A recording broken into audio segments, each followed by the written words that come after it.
Let's be honest, Cerydra is a pretty niche unit, and a lot of people see this as a major downside and have been complaining non-stop about how she's horrible and blah blah blah blah. Let's find out if she is as bad as people say and determine how meta Cerydra actually is.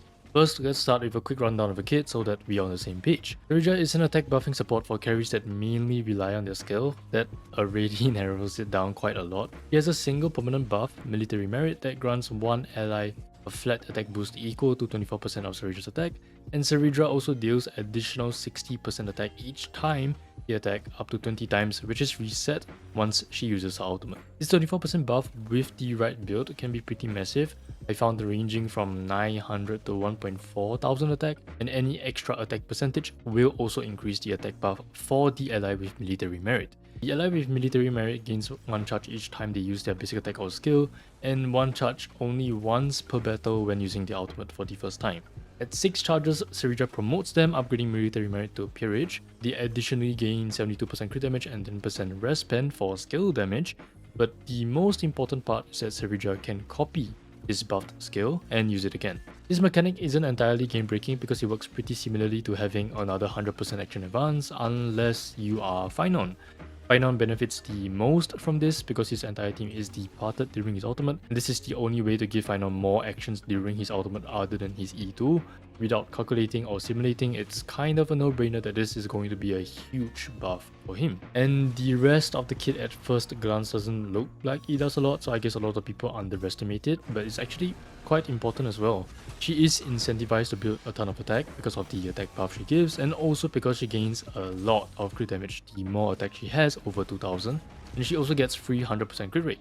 The other really useful bonus ability is that she grants herself and the ally with military merit 20 speed for 3 turns, and due to her technique, this takes effect right from the start of the battle, and she also regenerates 5 energy whenever they use a basic attack or skill, helping Cerydra regenerate her ultimate, allowing for more corporate skills, since her ultimate gives 2 charges. The 20 speed is obviously really important, but some people seem to miss the point. Before Cerydra, Phainon performed the best with attack boots because speed is completely useless during his ultimate, even if he loses 2 core flames. And this 20 speed allows Phainon to play a -1 speed setup much easier, so he gains the 2 extra core flames while still being able to use attack boots. This also allows Anaxa to run attack boots, kind of like his pseudo speed eagle playstyle, and because both Anaxa and Phainon's base attack are really high, just 1 extra attack means that it can translate to 400 to 600 attack, naturally a really massive increase. However, it's pretty weird that the speed buff only lasts for 3 turns. This is no problem for Phainon because it's not really possible for him to take 4 turns at the start of the battle.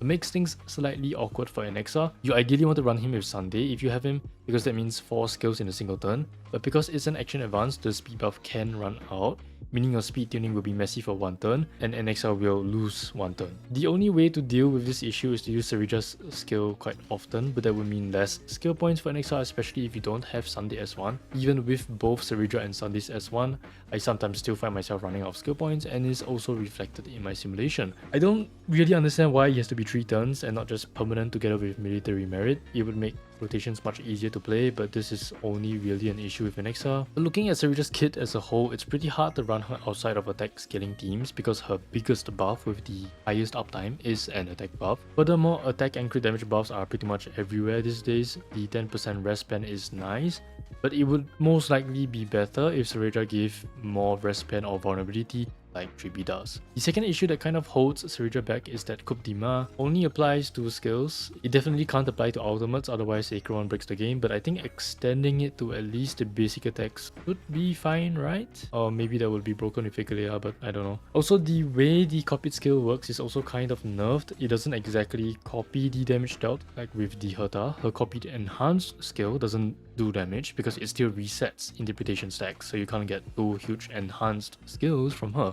And lastly, 6 charges is quite a lot to activate. For a normal unit, that's usually 3 to 4 turns with 2 charges coming from Cerydra's ultimate, so definitely more than 150 action value, sometimes even 300 action value. Hence, the only 3 DPS units Cerydra will find a better place or an irreplaceable spot are in Archer, Anaxa, and Phainon teams. But yes, she is a niche unit. All the logic and the facts support this. And with niche units, it's always kind of a gamble pulling them, because if those few teams fall behind in the meta, their meta relevance will also just drop together with them. So the real question here is Cerydra big enough of an upgrade? to not only keep these few teams in the meta, but also to justify the Jades to pull for her. Firstly, for Phainon, replacing Bronya, the Coup de Bar mechanic is just insanely strong for him, leading to around the 14,000 DPAV increase. This increase in damage alone is similar to what early 2.0 teams as a whole would do. 48,000 DPAV is also a whole new level. Like, for most carries at 3 target and below, around 30-ish thousand is already strong enough to zero cycle pretty comfortably, and now we're almost 20,000 past that. I've also seen some people say E2 Phainon makes Cerydra worse as well, but like, this is just understanding the math. The raw increase is actually greater at 18,000. Naturally, your percentage increase will be smaller even if the raw increase is greater. So no, E2 Phainon does not make Cerydra worse. In my simulation, Phainon actually almost gets a third copied star death, which is why it's a bit constrained by it. But in higher target scenarios like in Pure Fiction, E2 Phainon can get 3 copied star deaths, which will further increase Cerydra's impact on the team. The thing is, the simulation I used doesn't even happen in game most of the time because I actually just kill things too fast. In my previous Phainon guide, you would know usually want 3 to 4 turns remaining on phase 2, and this is quite doable most of the time with your damage, but the double star death instantly clears the wave, and Phainon has only used the one attack going into phase 2. This does make zero cycling with one ultimate much more comfortable, and should be the preferred way to play Phainon now. In Pure Fiction, it also felt a lot better to play because Phainon usually completely overkills the wave.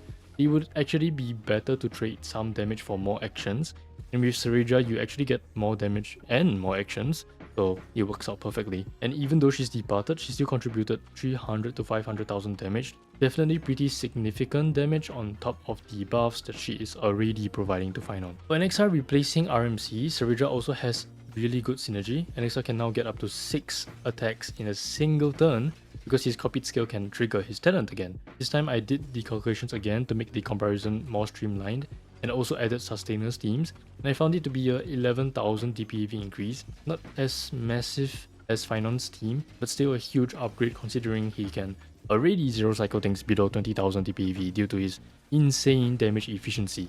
Because she's not departed like in Phainon teams, she dealt quite a bit more damage, going up to almost a million in this scenario. Finally, for Archer, replacing RMC or Tingyun, he benefited the least, about a 6 to 10,000 DPAV increase depending on the team you're using. Still a respectable amount, and this is probably more so due to just how Archer's kit works.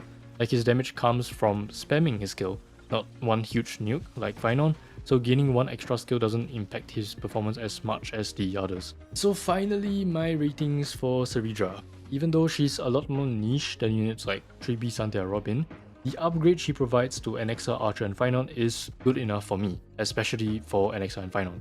I am still going to subtract some points for being less versatile, but on the flip side, it does help that Phainon, Anaxa and Archer are all really good right now. Anaxa and Archer consistently clearing Zoo cycles in non-ideal scenarios, and Phainon is a top 2 DPS right now just in terms of raw damage. This is why I still think she's at least a tier 1, still a pretty meta unit despite her lack of versatility. Honestly, if you argued for 0.5 or 1.5, I wouldn't really disagree either, because she is, you know, really niche, but then again these 3 DPS units are currently dominating the meta. From a pulling perspective, although HP inflation and power creep has slowed down recently, there is still always going to be a risk of these teams falling out of the meta in the future, so I still do think her pulling value is moderately lower than, again, Robin, 3B or Sunday. But if you main any of these 3 units right now, Anaxa, Archer or Phainon, Cerydra is obviously going to be a very good pull. Especially for Phainon, she is probably must pull level for Phainon teams, but bonus value for your account if you have more than 1. I imagine most players will have at least 2 since Archer is free to play, so for maximum value ideally all 3 of these units. But like I said, if it's just for Phainon, I still think it's going to be a really good pull, and it will most likely keep him relevant for quite a few patches. For anyone else, Cerydra has much less synergy, so I don't really recommend pulling Cerydra at all. For Cerydra builds, Idagons and so on, I have a guide here on the right side of the end screen, but just in case, I'll also link it in the description. Thanks for watching.